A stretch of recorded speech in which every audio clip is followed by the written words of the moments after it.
Imagine this. Over 100,000 people just packing the streets right around a nation's parliament building. Yeah, it's a powerful image. And that was the scene, wasn't it? June 25th, 2024, outside Kenya's parliament. Absolutely. All centered on protests against the 2024 finance bill. So today, we're really going deep into what happened that day, the protests, and sadly, the violence that erupted. And our main guide for this is the BBC Africa Eye documentary, Blood Parliament. It's quite something. It really is. What makes it stand out? Well, they've painstakingly pieced together the day's events, used thousands of photos, videos, basically mapped it all out visually. It gives you a real sense of the timeline. Right. So our goal here for you listening is to get a clearer picture. What actually led up to this massive confrontation? What were the key moments? And importantly, what was the human cost? We want to cut through the noise, give you a solid understanding of this really, really significant event. And the trigger, fundamentally, was that 2024 finance bill. The government's plan was essentially tackle national debt by hiking taxes. On everyday stuff, right. Basic commodities. Exactly. And that caused huge opposition, especially among younger Kenyans, the Gen Z group, as they're often called. There's a strong feeling of just not being heard. What's really striking, though, is how it started. The initial demonstration, it was intended to be peaceful. Totally. Protesters saw themselves as owners of the house going to the People's Assembly. That was the language they used. But almost immediately, they were met with tear gas. Truncheon. Yeah, the response was quick and forceful. But even then, you see footage of them, hands up, saying, "We are peaceful." A clear message. It's a powerful image. But that peaceful intent, it didn't hold. No, sadly not. Things took a really tragic turn. The security forces seemed to shift tactics, and that led to the deaths of at least 3 young men. David Sheik, Erickson Batija, Eric Sheeney. Names we need to remember. They represent the real human tragedy here. Definitely. And President Ruto's response afterwards. How did he frame it? Well, he called it an otherwise legitimate expression, but claimed it was infiltrated and hijacked by a group of organized criminals. So blaming criminals, essentially. Right. He did express regret for the deaths, but also thanked the security forces. And crucially, as far as we know, no official investigation report has actually been published since then. Okay, so to really get what happened on the 25th, we need to step back a bit, look at the wider picture. Exactly. There's a context of frustration. For what, over a decade now, Kenya's tax revenue, as a slice of its economy, hasn't really grown. It's stagnated. Even while things are getting tougher for ordinary people. Precisely. People are feeling the economic pinch more and more. And then you have this contrast, which always fuels anger, doesn't it? You hear constant reports about, billions of shillings lost to corruption. With very little accountability, usually. Right. While the average person struggles and you see the political class living, let's say, a very different economic reality, that disconnect is huge. It is. Although, to be fair, there was some government response before the 25th. A parliamentary committee did actually listen to some public concerns. Oh, really? About what, specifically? Things like the proposed VAT on bread, issues around border trade, those eco-levies on diapers, sanitary towels. Some adjustments were made, so public pressure could work, sometimes. June 25th felt different. Bigger. It did. What started with, Gen Z really broadened out. It became multi-generational. Working class, middle class, lower class people, all united against what they saw as a ruling class that just wasn't listening. And their aim was specific that day, wasn't it? Very specific. Occupy Parliament. Be there, physically present while the finance bill was being read and voted on. It wasn't just symbolic. Okay, let's paint the picture of the day itself. Starts around 9:30 a.m. Yeah, MPs are inside getting ready for the final reading outside. It's almost like a party atmosphere initially. A party? Well, yeah. Music playing, people sharing water. Reports described it as having this sort of street party energy, a real feeling of unity, maybe even hope that things could change. That didn't last. No. As the morning went on, the crowds just swelled. Over 10,000 in central Nairobi alone. And with more people came, inevitably, more police. And arrests started happening. Yes. But again, the protesters' reaction then is interesting. They weren't violent. They were confronting officers peacefully, asking, why? Why are you arresting us? We're just protesting. It really highlights that initial commitment to nonviolence. Definitely.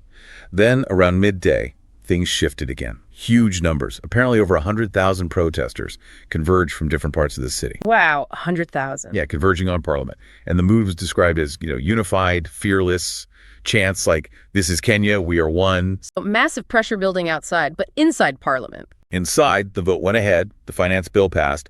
195 votes for, 106 against. And that triggered. Opposition MPs walked out in protest. But for the crowd outside, that vote, passing the bill despite everything, that seems to have been the absolute breaking point. The moment they felt completely ignored. Exactly.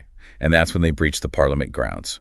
Around 2:02 p.m., a major escalation. Okay, so the breach happens. What unfolds next? It sounds like chaos. It was incredibly fast. The BBC documentary pieces it together minute by minute almost. Initially, police actually fell back. They retreated? Some did. Yeah. And some protesters pursued them. Others turned on an abandoned police truck, started damaging it. But most just started tearing down fences, getting onto the Parliament grounds properly. The police didn't stay back for long. No. They regrouped quickly, came back up Parliament Road to retake the area. And crucially, photojournalists were right there documenting all of this. Which leads us to the really tragic part, the first deaths. Yes. The documentary focuses first on Erickson Matija. He was a 25-year-old butcher wearing his white work overalls. Just a regular guy caught up in it. Seems so. And the photographic evidence is chilling. It shows a police officer clearly aiming his rifle towards protesters, likely including Erickson. He died right there on the spot. God, that's awful. And then David Che. David Che, yeah. 39 years old, software engineer, but also a Sunday school teacher, often seen in a purple hoodie in the footage. A Sunday school teacher. It just hits home, doesn't it? The human cost. It really does. The documentary shows children from his Sunday school at his funeral, his mother's grief. It's heartbreaking. And did the investigation identify who might have been responsible? The BBC analysis, using all those photos and videos, points to one specific officer, John Cubbo, plainclothes, based at Central Nairobi Police Station. How did they identify him? They found multiple images of him kneeling in a firing position. His features matched across the shots. And disturbingly, there's audio where he seems to be urging colleagues to kill. Urging them to kill. That's what the report suggests. And it stresses neither David nor Erickson were armed. They weren't organized criminals. They were protesters. So these deaths happen. Does that quell the protest? No, quite the opposite, it seems. It almost galvanized people. There was another push, another attempt to get back into Parliament. And that's when Eric Shaney died. Yes, Eric Shaney, 27 years old, a university finance student. You can actually see him in photos from earlier in the day before David and Erickson were killed. So he was there throughout. He was. And later, he's seen right at the front of this renewed push. But then suddenly, there's panic, a stampede, people scattering. And he gets lost in the chaos. Exactly. They lose sight of him, and then his body is found behind smoke. So tragic. And could they tell what happened to him? Who shot him? This part of the investigation is really detailed. There's video showing protesters actually walking away from Parliament when the shooting started. Walking away. So retreating. Yes. And Eric is visible in that group, identifiable by his bright yellow gloves. Then the focus shifts to a shooter. What could they see? They see someone clearly aiming at these fleeing protesters, only about 25 meters away from where Eric was. And they could identify the shooter's uniform. Meticulously. Yeah. They noted a specific white shoulder patch, a matte green helmet, tan boots, a particular type of rifle with a solid stock. So very specific details. Very. And by comparing multiple photos taken within about 10 minutes, they found only one individual matching every single one of those details. Okay. And who did that uniform belong to? This is a crucial point. Senior Kenya Defense Forces officers, the KDF, confirmed it. That uniform belongs to the Kenyan Army. The Army, not the regular police or specialized units. The Army, which is significant because generally the Army is held in pretty high regard by the public in Kenya. They aren't typically the ones involved in dealing with domestic protests like this. So the implication is... The visual evidence strongly suggests this soldier killed Eric Shaney while Eric was running away. The documentary calls it likely unlawful and unnecessary use of force. Because he wasn't posing a threat at that moment. He was running away. The point made is, even if he'd done something wrong earlier, the response should have been arrest, not lethal force. He wasn't being aggressive then. And involving the Army like that must have huge implications for public trust, right? Absolutely. Using a force generally seen as separate from internal policing for this kind of crackdown, well, it risks seriously damaging that trust. Was there corroboration for this? Other experts? Yeah, Vito Dambo, who's the president of the Law Society of Kenya, is quoted. He emphasizes just how clear the video is showing people fleeing. It backs up the idea that lethal force wasn't justified against retreating protesters. It must have been incredibly traumatic for everyone who witnessed this. Oh, undoubtedly. The documentary mentions the psychological effects, seeing blood spilled right there in front of Parliament. That stays with people. And this wasn't just confined to Nairobi, was it? The unrest spread. No, not at all. Demonstrations popped up in something like 2/3 of Kenya's counties. 2/3? Wow. Yeah. And tragically, the overall estimated death toll from the protests across the country reached about 30 people. There were also reports of looting, buildings torched in some places, wider turmoil. So you have President Ruto's initial narrative, organized criminals hijacking things, and then you have this evidence from blood parliament. A stark contrast, isn't it? The documentary paints a picture of, well, impunity, brutality, blood, right at the seat of government. That question they pose implicitly to the officers involved: how do you sleep at night? Right. It hangs heavy, especially when you think of the grieving families. But then things shifted again, didn't they, with the president's decision on the bill? Yes, that was quite a turnaround. President Ruto eventually announced he would not sign the 2024 finance bill. His reason: the people have spoken. So a concession, acknowledging the pressure. A major one.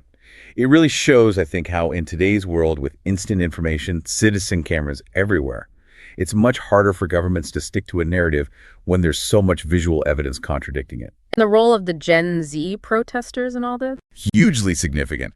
What started as perhaps underestimated youth protests became, as the documentary puts it, a single spark of defiance that genuinely changed the country's trajectory. A real demonstration of citizen power.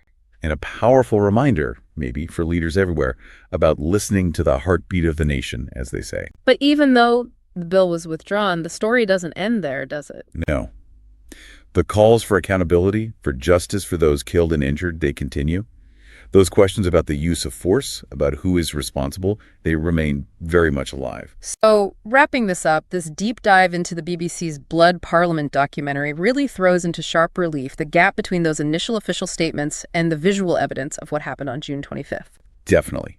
It highlights the tragic human cost of those protests against the finance bill, and it raises really serious questions about accountability, about how security forces respond to citizens. And hopefully, by digging into these details, looking at how the documentary reconstructed events, you listening have got a clearer, deeper understanding of this really pivotal moment without maybe feeling overwhelmed by all the information out there. The power of that visual evidence is just undeniable in situations like this. Seeing it unfold helps make sense of it. So a final thought to leave you with. In this age where anyone with a phone can document events instantly, how does that change the relationship between governments and the people they govern? What does it mean long term when citizens raising their voices are met not with dialogue, but with violence? It really makes you think about that basic contract between the state and its citizens, doesn't it? And the enduring power and perhaps the enduring risks of people taking collective action.